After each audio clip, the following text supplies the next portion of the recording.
अस्सलाम वालेकुम। मेरा नाम फिज़ान। अस 3 भैन भरा हैं। इन्दा नाम शाजिया, इन्दा नाम अली अरमान। असी ज़िला पाकपतन दे हैं। साडी वालदा छड़ गई है। मेरा अब्बू ड्राइवर है, तो उनकी 5-6 हज़ार नौकरी है, साड़ी पूरी नहीं पाउंदी। जगह किसी दी साढ़े को बमन दी जगह को नहीं। मेरा वालिद साहब दी 5-6 हज़ार रुपये नौकरी है। ना असी जुत्तियां लै सकने, ना पढ़ सकने, ना सर्दी जोगी जर्तियां लै सकने। सानू सारे छड़ गए। मेरा वालिद साहब काम करदा, आवेगा नहीं तो भुखे बैठे। और शामी आ जावे तो आ जावे, ना तो वालिद उन्होंने छुट्टी नहीं देनी। कोई अल्लाह दा बंदा है जी आवे जो साडा खर्चा चले। कोई अल्लाह दा बंदा है जी।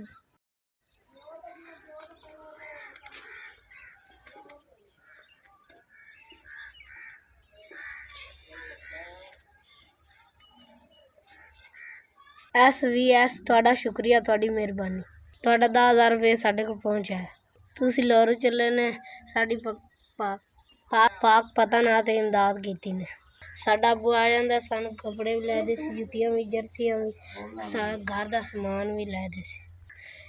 ਇਹ 10,000 रुपया ਸਾਡੇ ਤਿੰਨਾਂ ਭੈਣ ਭਾਈਆਂ ਤੇ ਲੱਗ ਸੀ। ਅੱਲਾਹ ਪਾਕ ਤੁਹਾਨੂੰ ਗਣਾ ਦੇਵੇ, ਤੁਸੀਂ ਔਖੇ ਵੇਲੇ ਸਾਡੇ ਕੰਮ ਆਏ ਨੇ। ਅੱਲਾਹ ਪਾਕ ਤੁਹਾਡੀ ਕੰਪਨੀ ਨੂੰ ਗਣਾ ਰਿਜ਼ਕ ਦੇਵੇ। ਤੁਸੀਂ ਸਾਡੇ ਰੰਗੇ ਗਰੀਬਾਂ ਦੀ ਇਵੇਂ ਇਮਦਾਦ ਕੀਤੀ ਰੱਖੋ। ਤੁਹਾਡਾ 10,000 रुपये ਸਾਡੇ ਕੋਲ ਪਹੁੰਚਾਇਆ ਸੀ, ਦੀਆਂ ਜੁੱਤੀਆਂ ਕੱਪੜੇ ਲਈ ਸਨ। ਤੁਹਾਡੀ ਮਿਹਰਬਾਨੀ। SVS ਤੁਹਾਡਾ ਸ਼ੁਕਰੀਆ।